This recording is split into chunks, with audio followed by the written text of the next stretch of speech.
So culture has to do with where you live and also the things that you do because of the place where you live. So traditions, things that you would do together with your family, culture, right? You should be learning, in social studies, like in kindergarten, first, second grade, different things that you learned about in social studies most of the time has to do with different cultures. The lady Kusama that we just talked about, she's from a different culture because she's from Japan. So she would have different traditions and different things that she would do with her family that would be different from American culture, different from other places where you might live. Or different American brains. If you did your Schoology assignments last month, you should have done a mask for Dia de los Muertos, or Day of the Dead. That has to do with a culture. Did anybody do that assignment on Schoology? Yeah, but mine was a little too small. That's okay.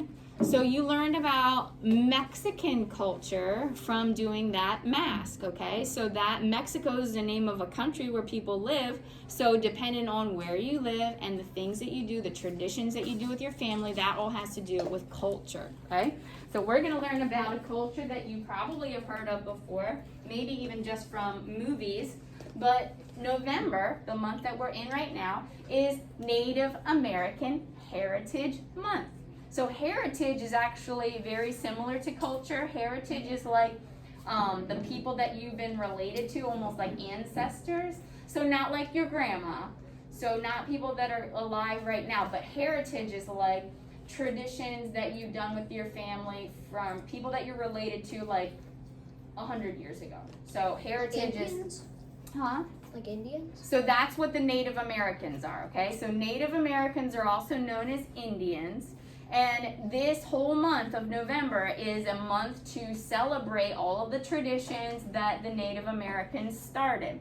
So these are two pictures of Native American people that you can look at. And what is the biggest difference that you notice between, besides there's more than one person in this picture, what is the biggest difference that you notice between those two pictures?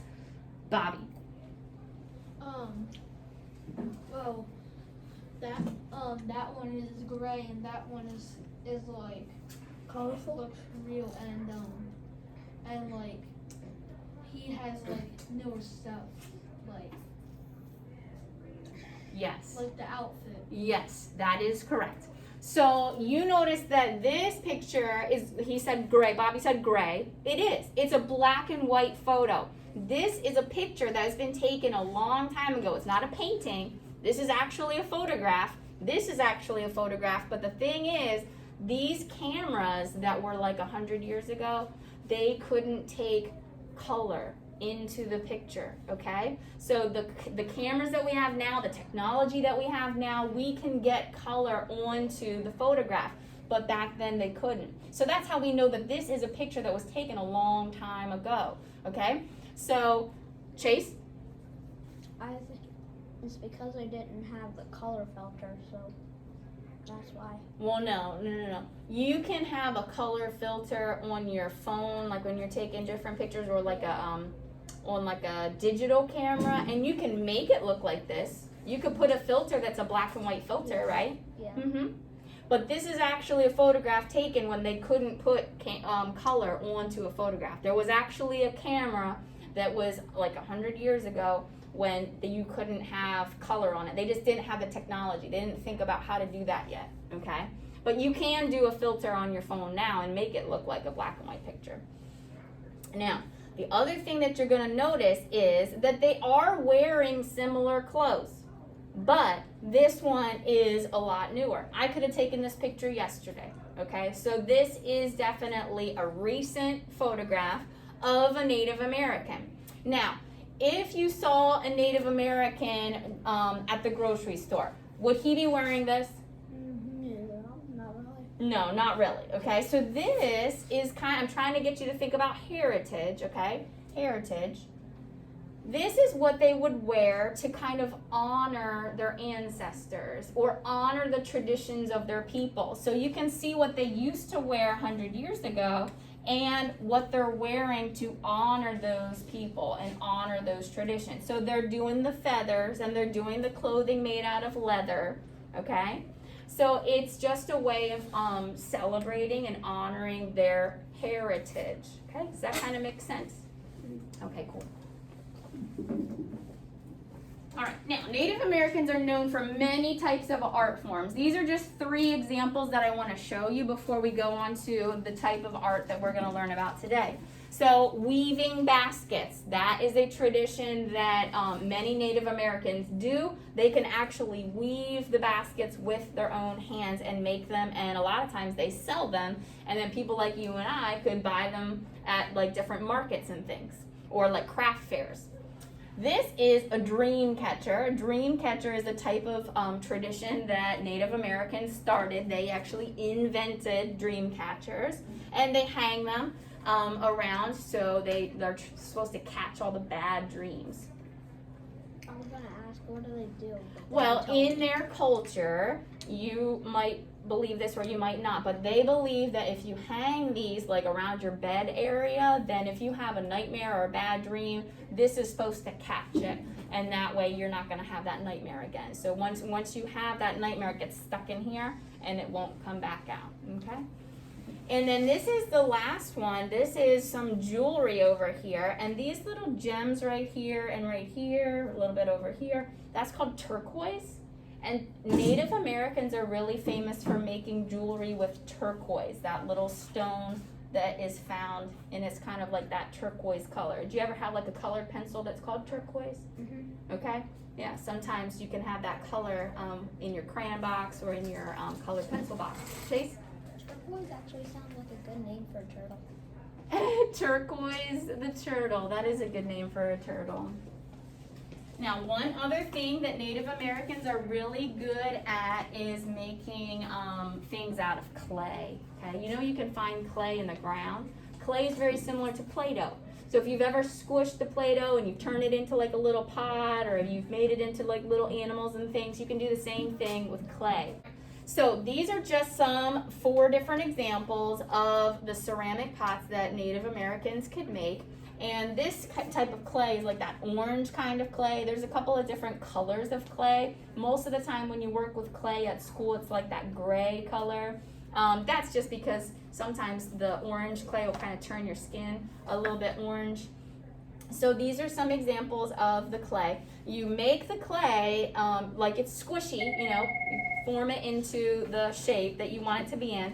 Then you actually have to put the clay into a special oven that cooks it, and then it's hard, and then that way you can use this to like hold water or hold things, and it'll be nice and secure.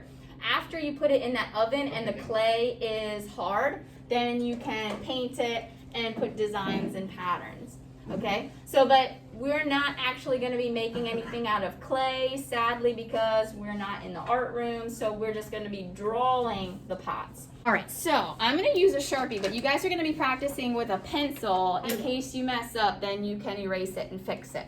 So I'm going to show you first how to do this one right here, and I want you to notice at the top. This one you can't really see the opening of the pot. This one you can kind of see a little opening. This one you can see a big opening, and this one you can see a big opening. But this one, it just kind of goes straight across. So on your paper, you would just go straight across at the top. And then you can see it kind of comes down and out. So it doesn't come necessarily like straight down, but it kind of like comes out slowly and then out like that. And you do the same thing on the other side. It kind of comes down, not straight down, but like out a little bit. And then it's gonna come over to the side. When you're drawing the pots, just try to match each side as best as you can. It's not gonna match exactly on each side, but try to get it as close as you can. All right, and so then once you get out here, which is where I left off, then it curves down to the bottom. And the one tricky thing about drawing pots is that you always have to remember the bottom cannot be rounded. So I can't draw this to just go round down here, because if it was rounded on the bottom, the pot would fall over. Okay, so you're gonna have to make it so that it goes straight across on the bottom so that it doesn't fall over. So there's one. So this one, if you notice, it's the smallest at the top. out of all of these ceramic pots, this one's the smallest. And when you're doing the opening at the top of a pot, it's a really thin oval. So you're drawing a really skinny oval at the top, and then it has this part at the top, and then it goes really out far. Okay, so it comes down just a little bit and then all the way out. All right, and then it curves down and then flat on the bottom. Okay, there's the second one. Similar to the first one. Third one, this one's going to be the biggest at the top. So out of all of the ceramic pots, this one's going to have the widest opening. So your skinny oval is going to be the biggest. Look at the difference between this skinny oval and this skinny oval. Pretty big difference there. Okay. Now this one does have a little bit of a lip right here, a little tiny section before it comes out into the rounded area. So I'm going to do that little lip like that.